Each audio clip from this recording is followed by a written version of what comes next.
बिस्मिल्लाहिर्रहमानिर्रहीम। अस्सलाम वालेकुम 9th क्लास।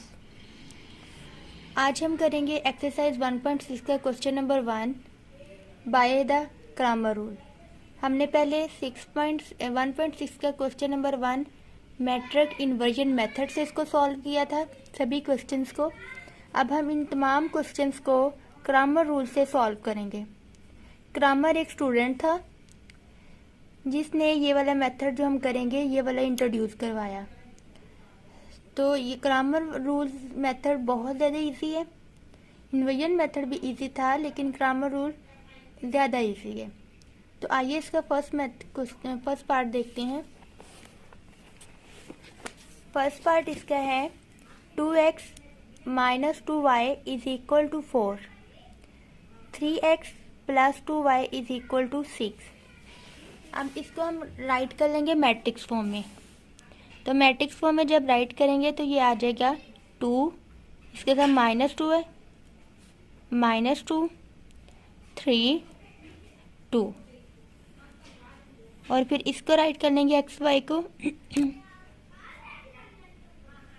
एक्स वाई, और फिर इन दोनों को राइट कर लेंगे 4, 6। अब इनको आपने नाम दे देने हैं। जो बड़े वाला मैट्रिक्स है लेट किया, ए बराबर है 2 - 2 3 2, कैपिटल एक्स बराबर है एक्स वाई, और B is equal to 4 6।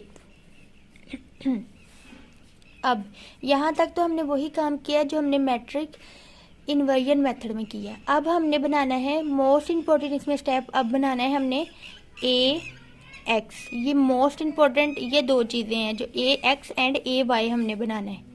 A Y bottom में आपने इसके पेंदे में लिखना है वाई, और इसके बॉटम में ए के बॉटम में लिखना है एक्स। अच्छा, अब हमने बनाना है ए एक्स। तो क्या करना है,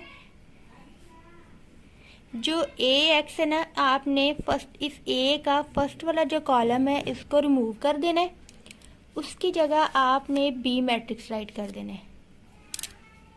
ए एक्स बनाने के लिए फर्स्ट आपने कॉलम रिमूव कर देना है, उसकी जगह आपने बी राइट कर देना है। ये मैंने बी राइट कर दिया, ठीक है। सेकंड वाला कॉलम वैसे ही लिख लेना है, अंडरस्टैंड।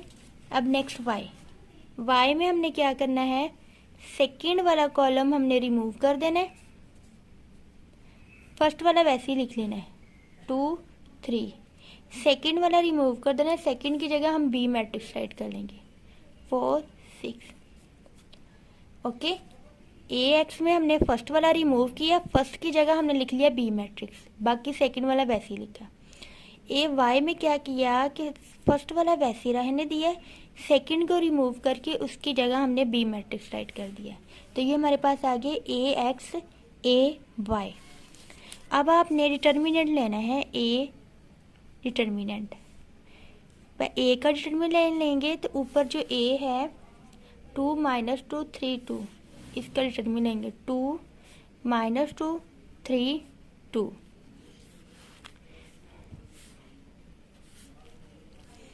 तो यह 2 2 ज़ा 4 माइनस फार्मूले का 3 2 ज़ा -2, तो यह आ जाएगा 4 + 6, तो ये 10 आ गया डिटर्मिनेंट। इसी तरह आपने ए एक्स का डिटर्मिनेंट लेना है, जो ए एक्स हमने बनाया ऊपर ये वाला। तो ये आ जाएगा 4 - 2 6 2। इसको इससे मल्टीप्लाई करवाएंगे माइनस फार्मूले का, 6 को -2 से मल्टीप्लाई करवाएंगे, तो ये आ गया 8 + 12, तो ये 20 आ गया। अब हम ए वाई का डिटर्मिनेंट फाइंड करेंगे। तो ए वाई का डिटर्मिनेंट आ जाएगा 2 4 3 6। तो 2 को मल्टीप्लाई करवाएंगे 6 के साथ माइनस फार्मूले का, 3 को मल्टीप्लाई करवाएंगे 4 के साथ, क्रॉस मल्टीप्लाई करवाना होता है। तो ये आ जाएगा 12 - 12 इज इक्वल टू 0, ठीक है। अब हमने तीनों के डिटर्मिनेंट फाइंड कर लिए। ए का डिटर्मिनेंट आया था हमारे पास 10, ए एक्स का डिटर्मिनेंट आया था 20 एंड ए वाई का डिटर्मिनेंट आया था 0। ये सबके डिटर्मिनेंट तीनों के फाइंड कर लिए। अब x बराबर होता है ए एक्स का डिटर्मिनेंट ओवर ए का डिटर्मिनेंट। अब ए एक्स का डिटर्मिनेंट क्या है 20 ओवर 10, तो x की वैल्यू आ गई 2। इसी तरह y इक्वल होता है ए वाई का डिटर्मिनेंट ओवर ए डिटर्मिनेंट, तो ए वाई का डिटर्मिनेंट 0 ओवर 10, तो ये आ गया y की वैल्यू 0।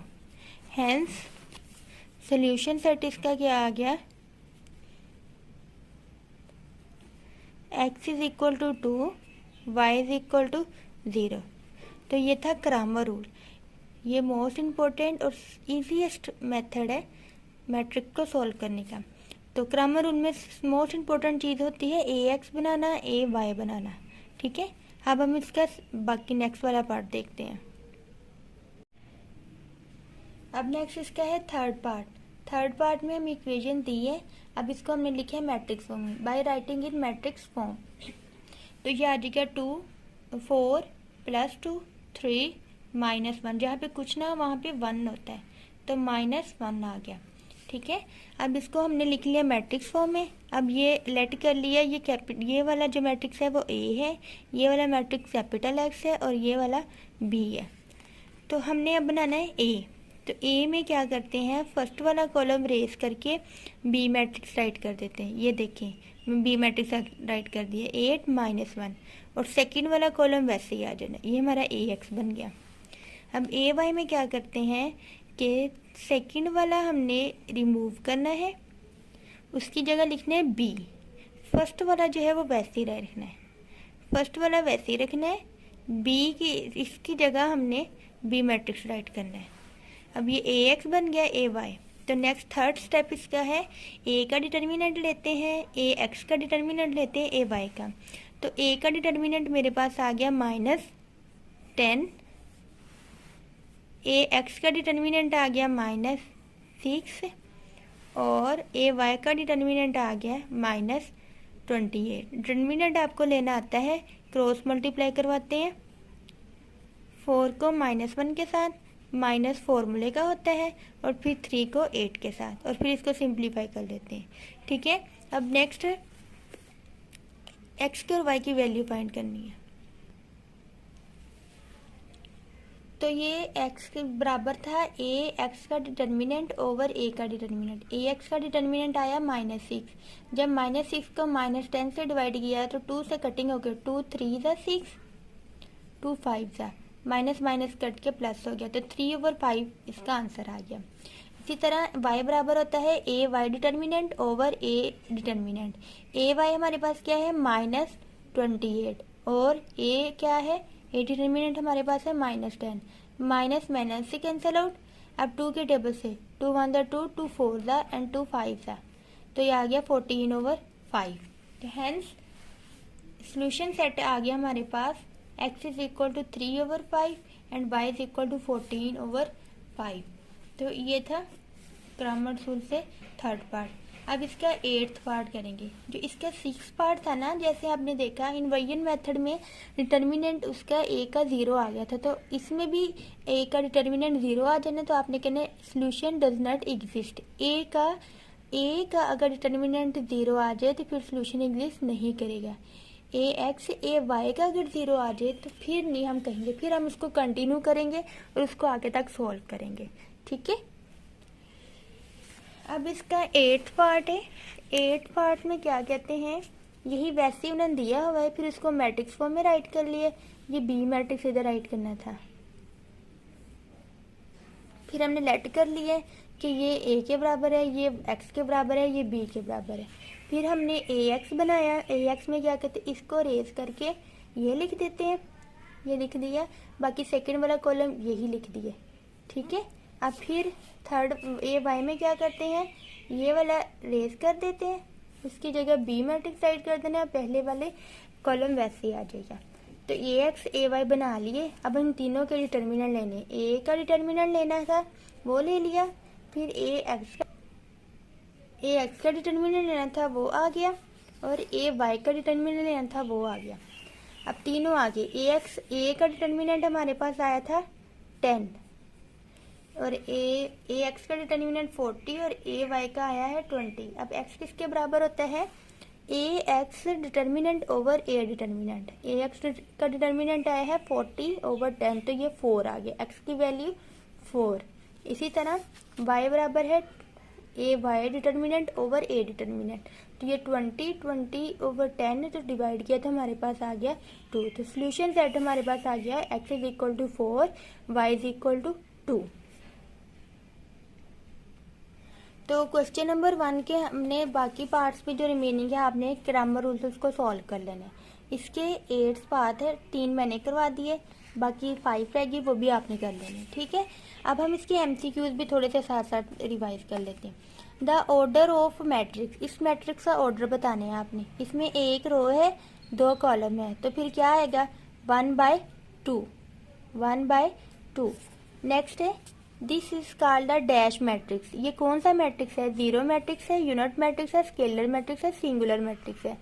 तो ये क्या होगा, जिसके डायगोनल एंट्री नॉन जीरो हो और बाकी नॉन डायगोनल जीरो हो तो वो क्या होता है डायगोनल एलिमेंट मैट्रिक्स। लेकिन अगर दोनों ये सेम हो, एक जैसी हो, तो वो क्या होता है स्केलर। 0 0 नहीं हो सकता, जीरो मैट्रिक्स नहीं होता। अगर सारे जीरो होते फिर जीरो होना था। यूनिट में क्या होता है, इधर 1 होता है इधर भी 1 होता है, तो यूनिट भी नहीं है। सिंगुलर में क्या करते हैं, अगर ट्रांसपोज ले तो वही आ जाए, सॉरी सिंगुलर में डिटर्मिनेंट 0 होना चाहिए, इसका डिटर्मिनेंट 0 नहीं होता, तो ये स्केलर मैट्रिक्स हो जाए। नेक्स्ट है which is the order of a square. Square में number of rows and number of column बराबर होती हैं, तो ये वाला होगा 2/2। इसमें number of rows number of column के बराबर है, इसमें तीनों में इक्वल नहीं है। Order of a transpose of this is, इसका आपने ट्रांसपोज लेना है। ट्रांसपोज लेने के बाद जो मैट्रिक्स है उसका ऑर्डर बताना है। ट्रांसपोज लेंगे तो हमारे पास आ जाएगा 2 1 0 1 3 2। तो अब इसका ऑर्डर क्या बन गया 2 रोज 3 कॉलम, 2 रोज 3 कॉलम, तो ये वाला आ जाएगा, ठीक है। अब एडजॉइंट ऑफ दिस, एडजॉइंट में क्या करते हैं जगह चेंज कर देते हैं और इनके साइन, तो ये देखिए ये वाला आ जाएगा। इनकी जगह चेंज की तो ये आ गया और साइन चेंज किया तो माइनस आ गया, तो ये आएगा। अब इनकी प्रोडक्ट फाइंड करनी है। प्रोडक्ट में रोज कॉलम से मल्टीप्लाई करती हैं, तो एरोज लगाते हैं, टेल वाला टेल के साथ, हेड वाला हेड के साथ, तो 2x प्लस माइनस वाई, तो ये आ जाएगा प्लस माइनस माइनस, तो 2x माइनस वाई, तो ये चीज़ आ गई, ठीक है। अब इसका नेक्स्ट अगर कहते हैं ये इज इक्वल टू 0 हो तो x की वैल्यू फाइंड करें, तो डिटर्मिनेंट किसके बराबर होता है 2x माइनस इनको मल्टीप्लाई किया 18 इज इक्वल टू 0। सॉल्व करेंगे तो x आ जाएगा 9, तो इसकी वैल्यू 9 आ गई। आगे नेक्स्ट है x को ये इधर जा x plus this plus is equal to this, ये इधर जाके माइनस करेंगे, जो आंसर आएगा इसमें से देख लेते हैं। x is equal to 1 0 0 1 minus -1 -2 0 -1, तो ये प्लस का था इधर जाके माइनस का हो गया, माइनस का सॉल्व किया तो आ गया 2 2 0 2। तो इसमें से देख लेते हैं ये है 2 2 0 2। तो ये थे एमसीक्यूज और हमने किया question number 1 by the Cramer rule. तो ये बहुत इजी, आपने इसकी प्रैक्टिस कर लेनी है, साथ एमसीक्यूज आपने रिवाइज कर लें। दुआ में याद रखिएगा। अल्लाह हाफिज़।